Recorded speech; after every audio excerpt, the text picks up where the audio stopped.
la investigación es una parte crucial para el desarrollo de una nación. Y lastimosamente en el Perú no se valora mucho a los investigadores. El hecho de llamar a una persona por su nombre te pone en un nivel tan igual que al final te da esa capacidad de aprender. Tenemos la idea de que tú no eres nadie sin un título profesional, por ejemplo, o que no puedes, o que no tienes importancia por no tener un título profesional. Yo creo que al final un título lo único que demuestra es que has pasado 5 años estudiando algo. Fue una crisis que me llevó a algo que, si yo lo comparo con el hecho de haber ganado desde el inicio, probablemente no lo hubiese disfrutado tanto como he disfrutado todo este proceso.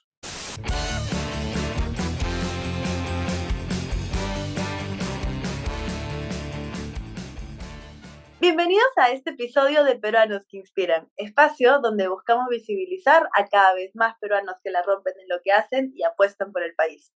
Tengo el placer de presentarles a un gran amigo que él es investigador predoctoral, él con tan solo 23 años en la Universidad Politécnica de Madrid y actualmente está involucrado en el proyecto europeo Biomed 4D, cuyo objetivo es crear una nueva generación de implantes biodegradables con el fin de crear tratamientos menos invasivos.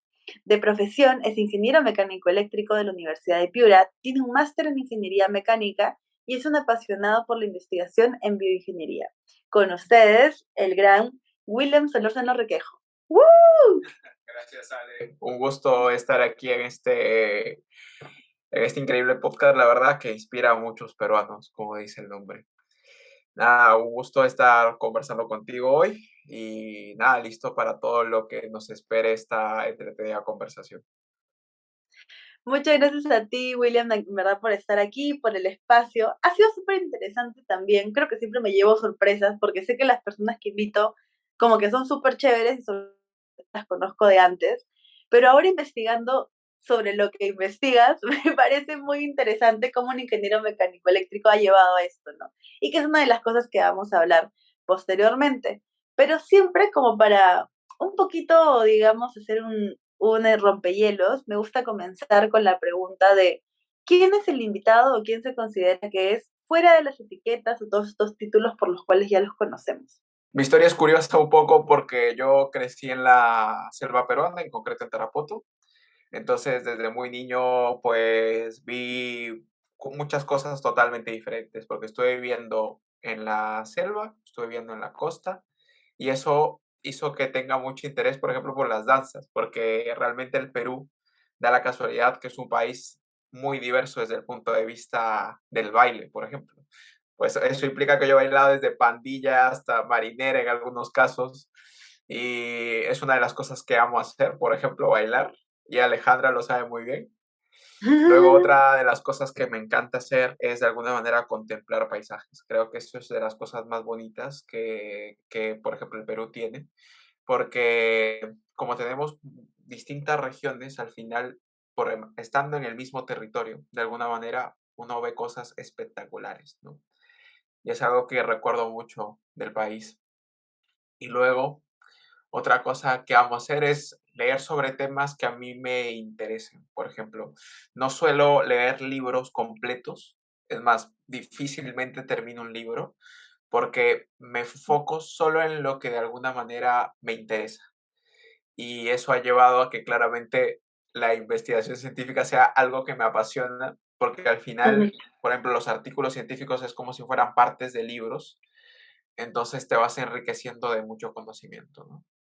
Así que yo creo que fuera de todas las etiquetas, ese es quien soy. Buenísimo. Sí que lo describiría como alguien, digamos, que le gusta observar, bailarín y investigador, creo que te va bien, ¿ah? En general como una descripción de quién es William, porque sí te considero bastante curioso. De hecho, o sea, yo lo conocí justo en un viaje que tuvimos a Colombia por un tema que estábamos viendo de innovación social y así. O sea, no lo conocí aquí en Perú, a pesar que los dos somos de Perú. Y fue interesante como ver quién es. En general, no sé qué tal te fue a ti, pero me pareció bien interesante conocer un grupo de personas que todos o sea, nos gustaba de cierta manera el tema social, pero, o sea, y que supuestamente éramos buenos académicamente. No, sí éramos buenos porque era un requisito, ¿no? Y que la gente le gustara como divertirse, porque siento que salía mucho del estigma de un grupo de nerds, ¿no? O sea, que le gustaba el tema de las clases y la universidad y todo eso. No sé cómo fue tu percepción. Es una pregunta así random que se me acaba de ocurrir porque sí siento que hay un estigma como de el estudioso de la clase, el que le va bien, está solamente metido en libros, ¿no? Nada más alejado de la realidad. Lo que pasa es que se suele estigmatizar muchas cosas, ¿no? Se tiende a prejuzgar a las personas. Incluso de alguna manera, la persona que es estudiosa generalmente lo tratan como si fuera un aislado social, ¿no?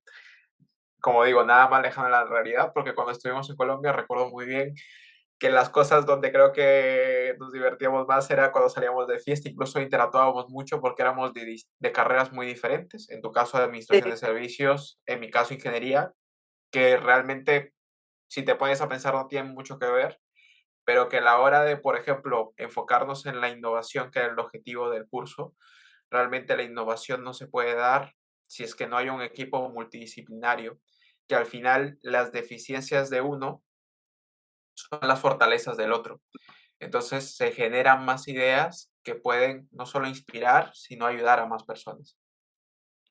Completamente de acuerdo. Y me gusta mucho porque siento que cada vez más la gente, o en general los trabajos, el contexto, entiende eso, ¿no? Entiende que es súper importante los diferentes perfiles que existen para algo y que más bien estas características de poder ser flexible y adaptable a diferentes contextos también son súper importantes. O sea, que no solamente lo académico es 100%, sino también todos estos skills.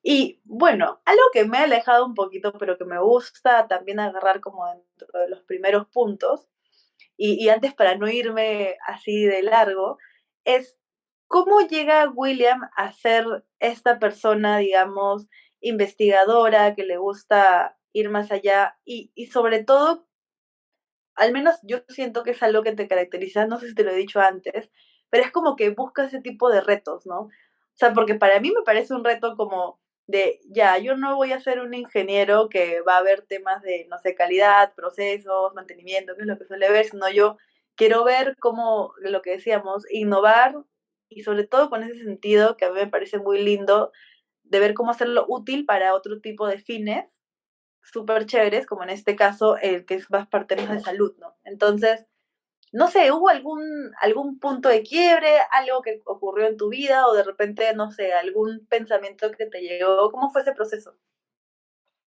Bueno, es curioso porque yo comencé de alguna manera por una decepción académica que yo tuve, por así decirlo.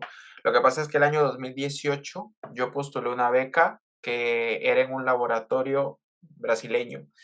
Y era una beca muy grande porque al final todos los países de Latinoamérica podían postular y seleccionaban algunos cuantos. Yo recuerdo haber postulado al área de materiales, que de alguna manera está relacionado un poco a ingeniería mecánica de manera más directa, ¿no? Pero no fui seleccionado.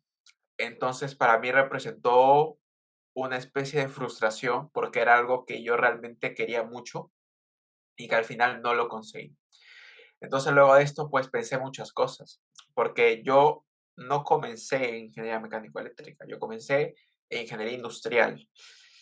Y son carreras muy diferentes, aunque estén dentro de la misma rama de la ingeniería, realmente son dos enfoques muy distintos, porque generalmente suelen decir que la mecánica es un terreno muy árido, ¿no? En el sentido de que es muy técnica, es muy de resultados concretos, en cambio la ingeniería industrial de alguna manera es más creativa, más de ir y preguntar a la gente qué es lo que quiere y tratar de diseñar una industria alrededor de esas necesidades, ¿no?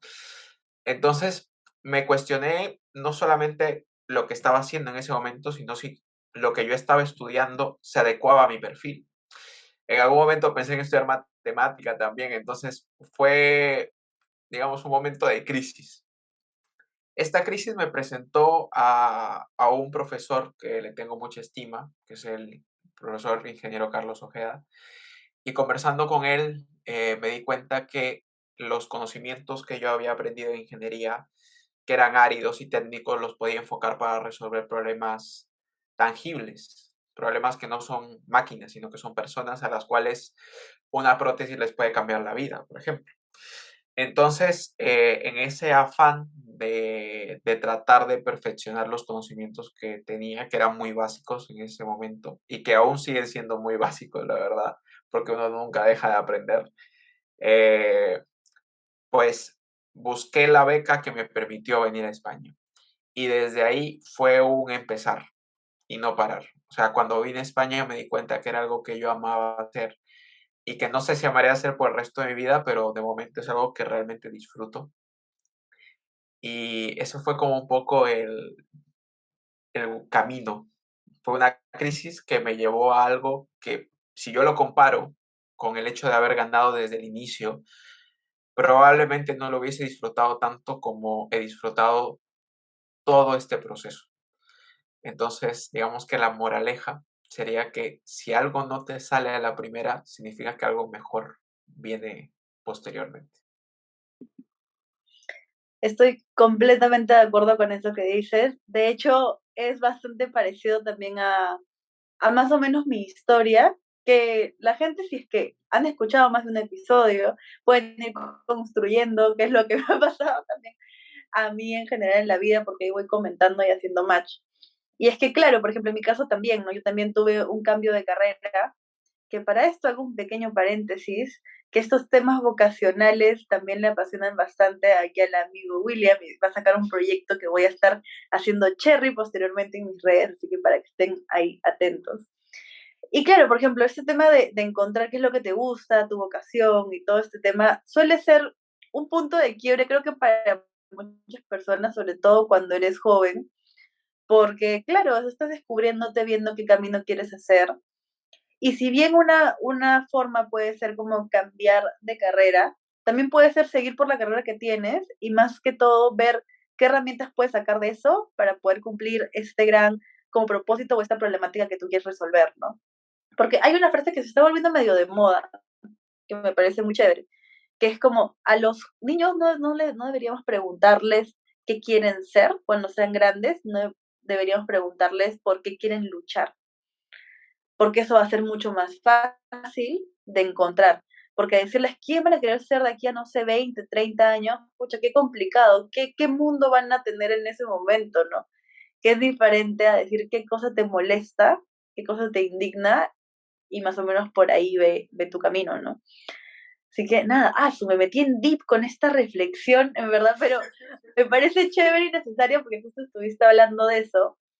Y ya más o menos ahondando por ese lado, ya que orgánicamente hemos fluido, a veces me ayuda la conversación, a veces soy mala entrevistadora y no sé cómo ir por ahí. Así que, ya que llegamos a este camino, o sea, ¿de qué va este tema de la investigación? Yo usualmente lo relaciono, y lo digo para que la gente le quite también el estigma. El tema de la investigación es algo como súper aburrido, gente así como leyendo mil libros, haciendo eso. Yo sufrí para hacer mi tesis, pero así como un montón. La verdad, no soy una persona que le guste leer mucho, sé que es algo que tengo que mejorar, pero no sé, fácil primero, la primera pregunta, antes de andar a lo otro. ¿Cómo fue así que te gustó el tema de la investigación? A mí me pareció raro cuando me dijiste que te gustaba, porque siento que eres una persona mucho como de, no sé, acción, ¿no? Como de actuar, ir a la carrera y haciendo cosas. Entonces, no sé, primero coméntame esa parte. Bueno, primero, así como has hablado del estigma, de los varios estigmas que hay, por ejemplo, con las personas que tienen buen promedio, etcétera, pues también hay un estigma con los investigadores, ¿no?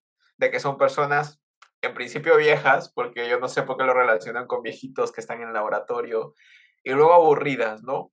Que yo creo que no es nada más alejado de la realidad, porque, por ejemplo, yo, ¿por qué entré a la investigación? En primer lugar, mi madre es académica también. Mi madre investiga en temas de economía ambiental, por ejemplo, y siempre tuve como que el ejemplo en casa. Entonces, de alguna manera, yo era reacio a aceptar de que la investigación me gustaba, justamente porque había muchos estigmas alrededor de eso. Pero luego me di cuenta que no podía ir contra lo que yo era y simplemente decidí en qué rama del conocimiento y podía investigar. ¿no? Y lo que tú dices de acción, la verdad es que yo creo que la investigación, en concreto la de bioingeniería, tiene algo muy bueno, que es que uno prueba conceptos. Entonces, realmente no solamente estás en un ordenador buscando, leyendo, sino que también tienes que ingeniar y crear soluciones que se puedan adaptar a las necesidades de la persona. Y tú como administradora sabes muy bien que las personas muchas veces no saben lo que quieren, comenzando Comple- desde allí. Entonces, en el tema médico, de alguna manera es un poco más sencillo porque los médicos saben de alguna manera leer las necesidades del paciente, pero trasladar el conocimiento médico a un objeto tangible es sumamente complicado. Sobre todo porque de alguna manera tienes que crear cosas que muchas veces no existen. Entonces, yo siempre he dicho que una gran fortaleza y algo que bueno que tiene la investigación es que uno se da cuenta que no sabe casi nada de muchas cosas y que tiene muchas limitaciones. Pero a la vez eso es una gran fortaleza porque hay otros investigadores que pueden ser mayores, menores que tú, que te pueden enseñar sobre eso. Y al final las soluciones que se crean se generan alrededor de todo el conocimiento de un grupo de personas, que al final la investigación como una empresa es simplemente trabajo colaborativo y multidisciplinario, que realmente se habla mucho de esa palabra, de la colaboración, pero realmente muy pocas veces se practica, ¿no? Entonces, de alguna manera me incliné por eso y es ahora lo que estoy haciendo, ¿no? Aquí en España. Ujú. Completamente. No, y me parece súper chévere que hayas hablado de este tema digamos, esta etiqueta o esta preconcepto que tenemos de la gente investigadora, porque, claro, no lo había pensado, pero si alguien me dice un investigador, yo efectivamente me imagino a alguien súper viejito, aburrido, así que ya está más para jubilarse, ya, bueno, quiere el tema de Claro. investigar y todo eso, ¿no? Pero claro, o sea, en realidad es como súper dinámico y me gustó esta parte que decías del tema multidisciplinario porque siento que hay una complementariedad con la acción como súper inherente, ¿no? Porque de hecho involucra eso, involucra que sea algo para accionar, que de hecho se va accionando desde la parte de las pruebas para poder sacar como tal la investigación.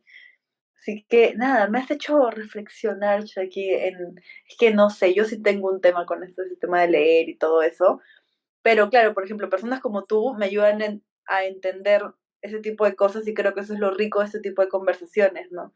Probablemente mucha gente, sobre todo la gente joven, fácil, gente más grande, no sé, en sus 30 y muchos, 40 y varios y así, ya sabe cómo es el tema de la investigación y todo eso, pero fácil nosotros en nuestros veintitantos, que es la mayoría de la audiencia que nos escucha es más o menos de esa edad, o menos, si es como de, su investigar, qué flojera o qué puedo hacer. Ya han visto a dónde lo ha llevado William, ha hecho varios viajes, ahora está viviendo por allá.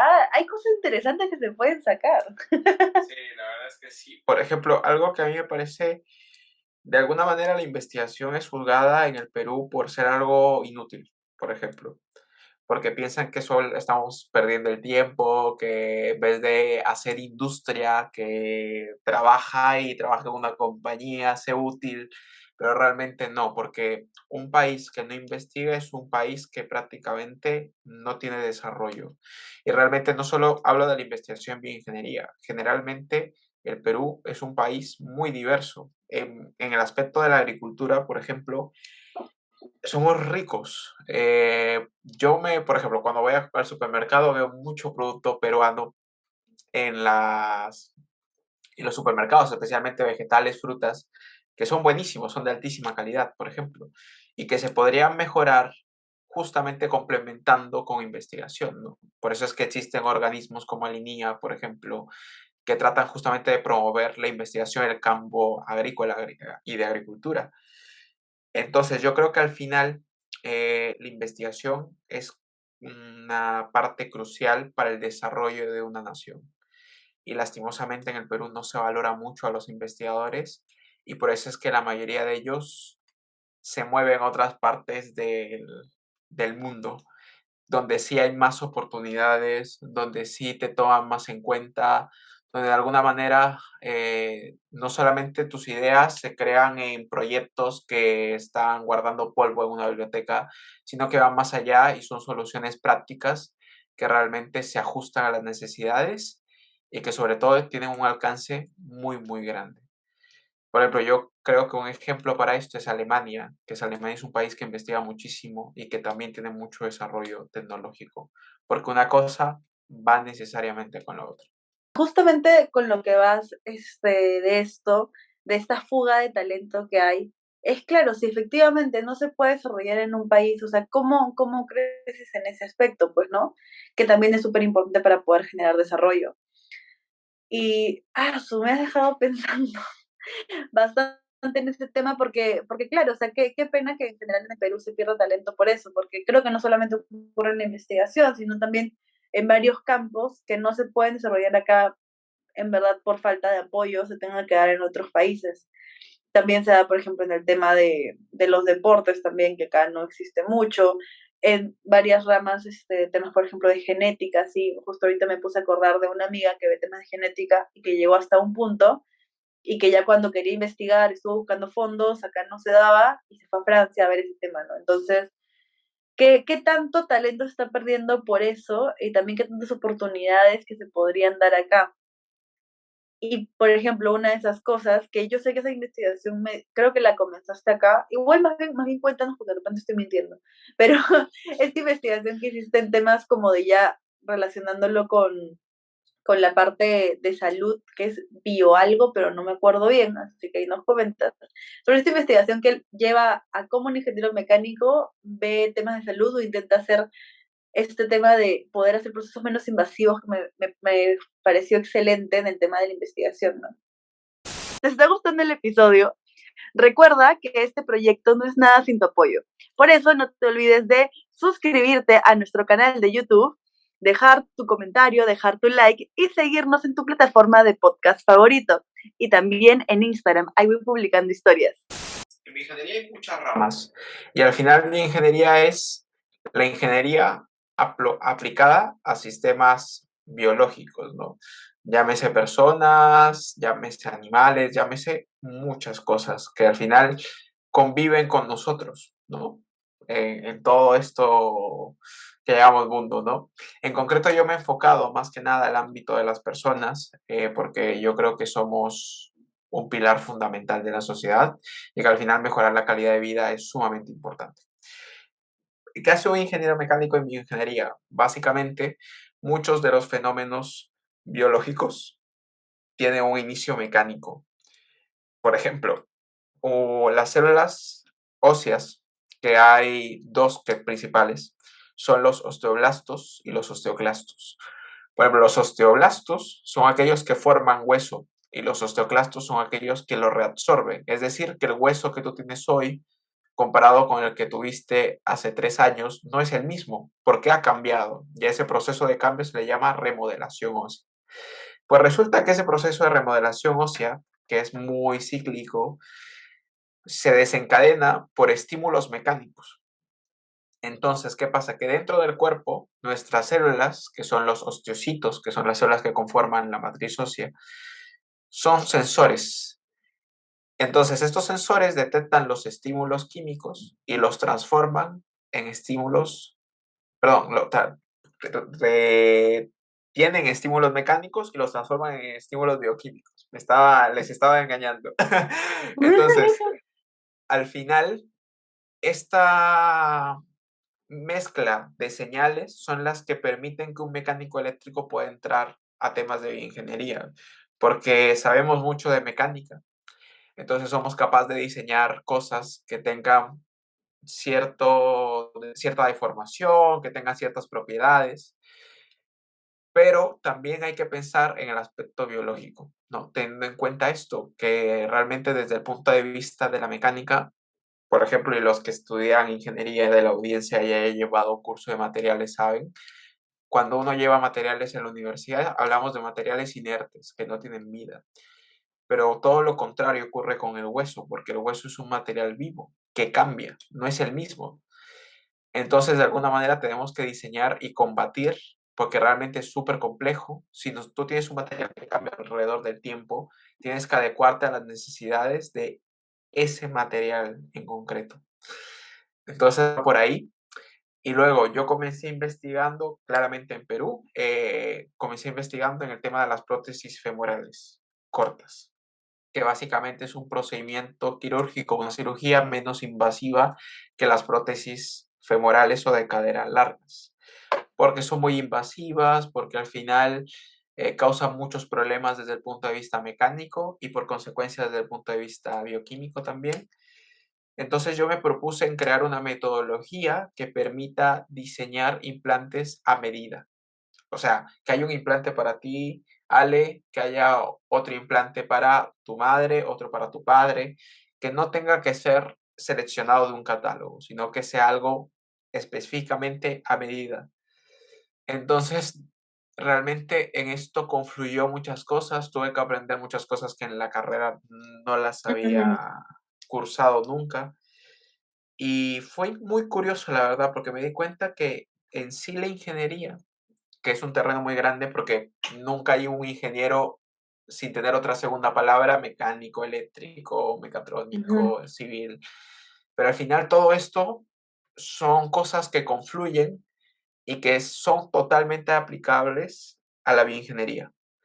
Entonces yo creo que, por ejemplo, no solamente un punto de vista mecánico puede ir a la bioingeniería, sino también desde el punto de vista electrónico, desde el punto de vista de la ingeniería civil. O sea, hay muchas cosas que se pueden hacer en este campo. Incluso el no tener una especialización en bioingeniería a veces supone una ventaja. ¿Por qué? Porque tienes el pensamiento desde un punto de conocimiento diferente. Entonces, cuando tratas de resolver algo, no partes desde el mismo punto de partida de los demás. Y eso enriquece muchas veces. Entonces, yo creo que es muy curiosa esa mezcla. Entonces, al final, después de entender un poco cómo funcionaba, yo vine por primera vez a España y estuve en contacto con muchas tecnologías. Y ahí fue donde me di cuenta que realmente era necesario que yo continúe investigando, porque estaba como en una montaña, estaba en la parte de abajo esperando tener más conocimiento, ¿no? Pero pasa que cuando vas subiendo a la montaña te dando cuenta que la montaña es cada vez más grande, ¿no? Y que parece que uno nunca va a llegar a la cima. Pero al final uno se enriquece de muchas maneras, aprende mucho. Completamente. Y verdad, dijiste eso también en otra respuesta y justo me acabo de acordar, ¿no? Como de cuando vas aprendiendo más, te das cuenta que más te va faltando saber. Eso es tan cierto, es como uno dice, ya, cuando estudie esto, cuando termine de cursar por acá, no sé qué, ya voy a hacer el máster de esto, y no hay nada más cierto que mientras más vas sabiendo, más te vas dando cuenta de, te falta infinidad por saber.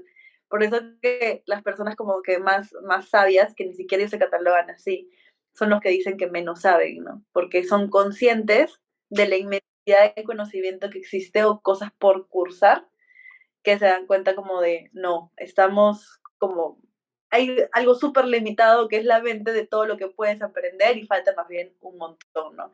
Y justamente por eso esta necesidad de muchos tipos de perfiles y que puedan complementar esto, porque uno solo, imposible. De alguna manera, el ambiente científico también no es todo color de rosa, la verdad. Hay cosas que de algún punto de vista pueden ser nocivas. Y yo creo que, eh, al menos en el Perú, tenemos la idea de que tú no eres nadie sin un título profesional, por ejemplo, o que no puedes, o que no tienes importancia por no tener un título profesional. Yo creo que al final un título lo único que demuestra es que has pasado 5 años estudiando algo y que probablemente cuando terminen esos 5 años no tienes muchas veces ni idea de qué va tu carrera porque la carrera es muy amplia y no tienes ni idea en qué rama te quieres enfocar, por ejemplo en el caso de los administradores, o en marketing, o en investigación de mercado, o en administración o en finanzas o en qué sé yo, ¿no? Y lo mismo pasa con la ingeniería. O sea, al final yo creo que en la diversidad está la riqueza. Y aunque no lo creas, mucha gente que de alguna manera se infravalora porque no tiene un título universitario, son personas sumamente interesantes y sumamente conocedoras de muchas cosas que a nosotros nos faltan. Por ejemplo, algo que yo adoro trabajar es con los técnicos, porque yo siento que de ellos se aprende mucho y que muchas veces el trabajo técnico no es valorado como debería, porque al final, correcto, tú sabes mucho de ingeniería y de todo lo que quieras, pero tú no te has enfrentado a ese problema práctico 1000 veces y realmente tienes el conocimiento de eso, ¿no? Cosa que el técnico sí, y cosa que mucha gente del Perú que es trabajadora, que no tiene una carrera, pero por ejemplo, me hace recordar, tenemos nosotros un amigo en común que su padre es jardinero y yo creo que él sabe muchísimo más de ingeniería agrónoma que cualquier persona que tenga un grado universitario. Entonces, ¿cuál es la moraleja? La moraleja es que por más que yo sea investigador, no me creo mejor que nadie y tampoco tendría por qué serlo, sino que yo creo que al contrario, desde el punto de vista de la investigación, cualquier persona puede ser investigadora, solamente tiene que tener esa chispa de curiosidad que es de alguna manera inherente al hombre, ¿no? O sea, no solamente porque tú lleves un título que diga investigador o firmes un contrato que diga investigador, quiera decir que lo seas, sino que tú en tu día a día puedes investigar de forma indirecta. Por ejemplo, en una conversación como es la nuestra, sacamos muchas cosas y de alguna manera tenemos aprendizajes. Y es básicamente el método científico en sí mismo, ¿no? Tenemos hipótesis, experimentamos y luego llegamos a unas conclusiones.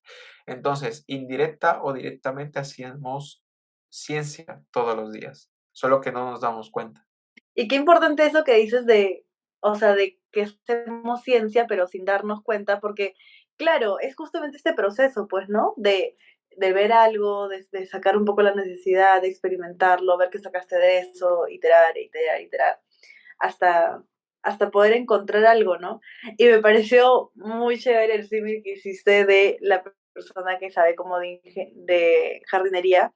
Y claro, porque efectivamente estabas metido en el problema y sabe más de eso porque está ahí, igual que en el caso de los técnicos, ¿no? Por ejemplo, en mi caso, o sea, que está bastante extrapolado a otro rubro de negocio, pero yo veo temas de medios de pago. Entonces también nosotros podemos saber cuál es la tecnología detrás del medio de pago y todo eso, pero en realidad los negocios, como una bodega que pagan por POS, sabe mejor por dónde necesita pagar, o sea, cobrar sus cosas o pagar, o cuál es el mejor flujo para la venta, porque ellos son los que están ahí, ellos son los que finalmente venden día a día, minuto a minuto.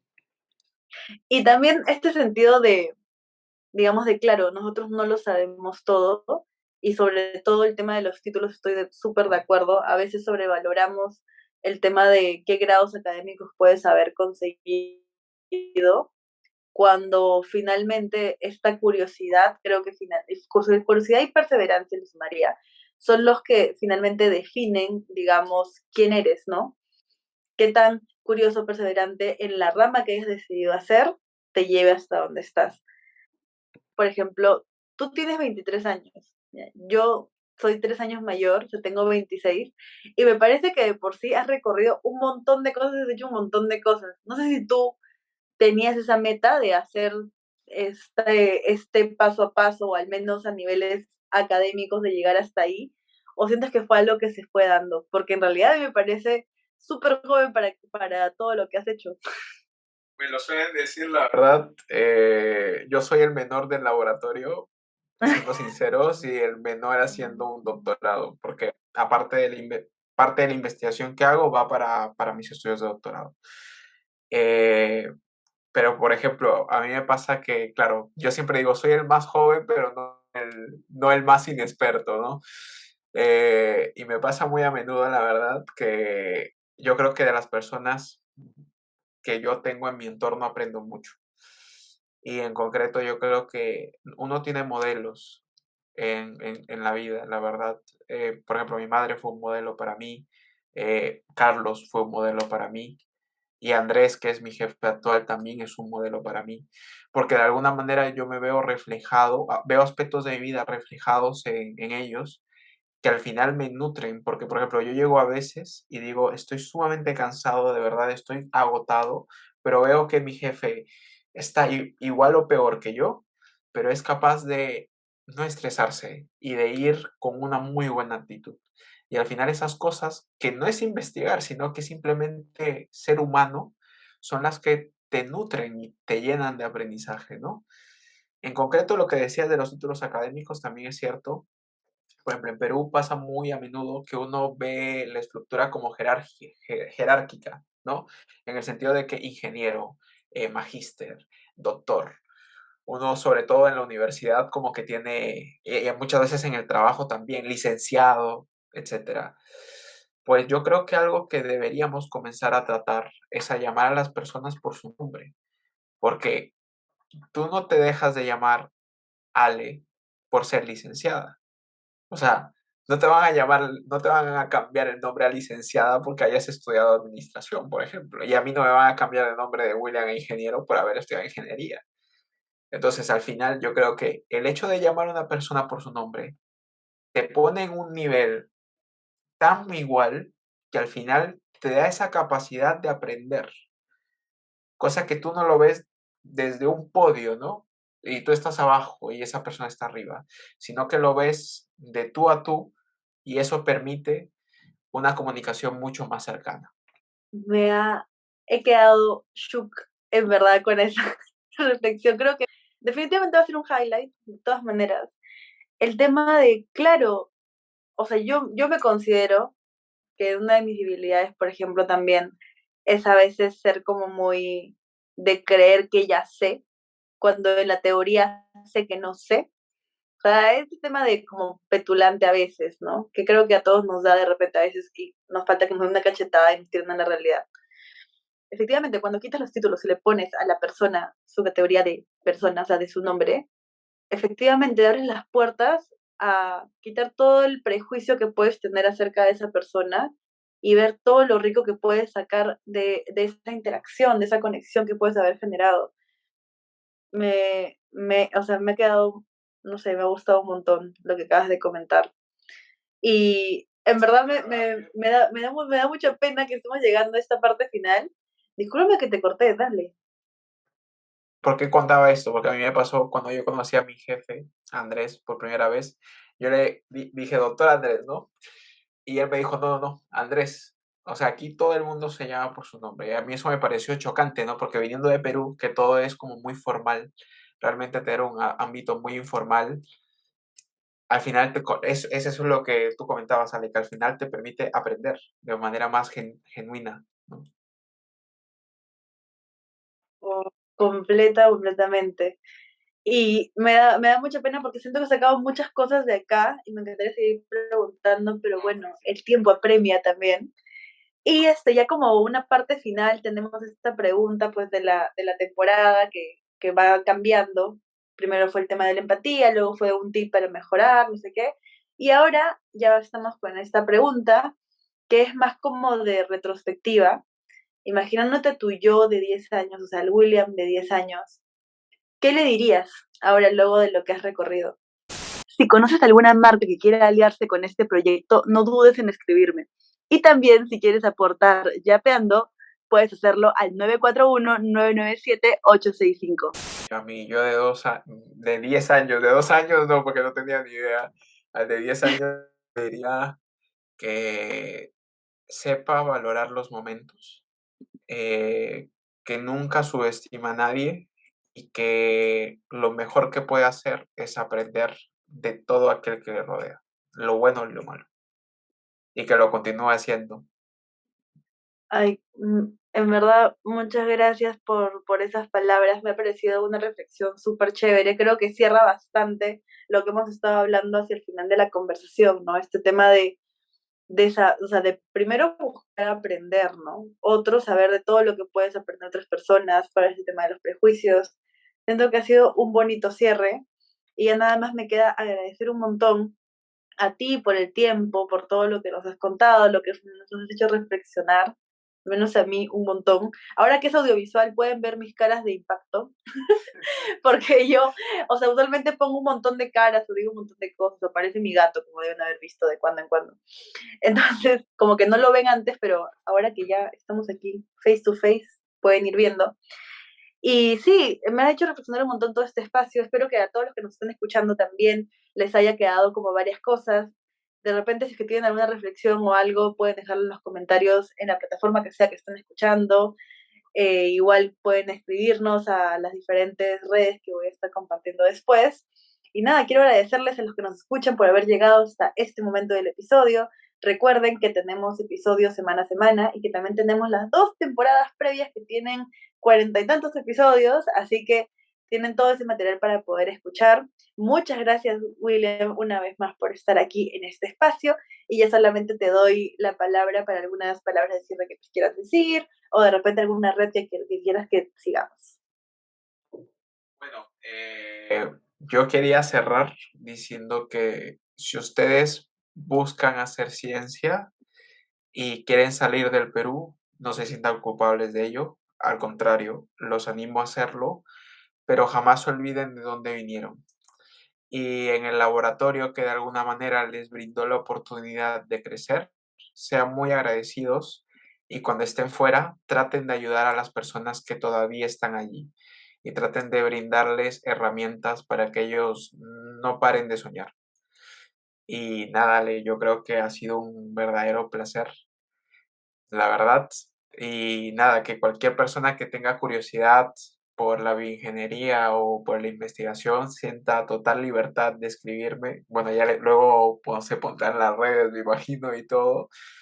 Pues que yo no tengo ningún problema. Al contrario, cuanto más pueda ayudarlos, no hay, no hay ninguna barrera como lo que acabamos de comentar antes. Así que nada, Ale, un placer de verdad y que te siga yendo genial en este bonito proyecto que hace de alguna manera ver que independientemente de los cargos, de los puestos, en la rama de conocimiento que estés, todos somos peruanos que inspiran. Me encanta, me voy con esa frase de que todos podemos ser peruanos que inspiran, independientemente de dónde estés, qué hagas, cuál sea tu edad en ese momento, rango, lo que sea. Recuerden que todos podemos serlos a través de pequeñas acciones. Muchas gracias, William, por estar aquí. Muchas gracias a todos los que nos están escuchando y nos estamos viendo en un siguiente episodio. Espero te haya gustado el episodio. No te olvides de seguirnos en nuestras redes sociales y darle like y suscribirte a este canal.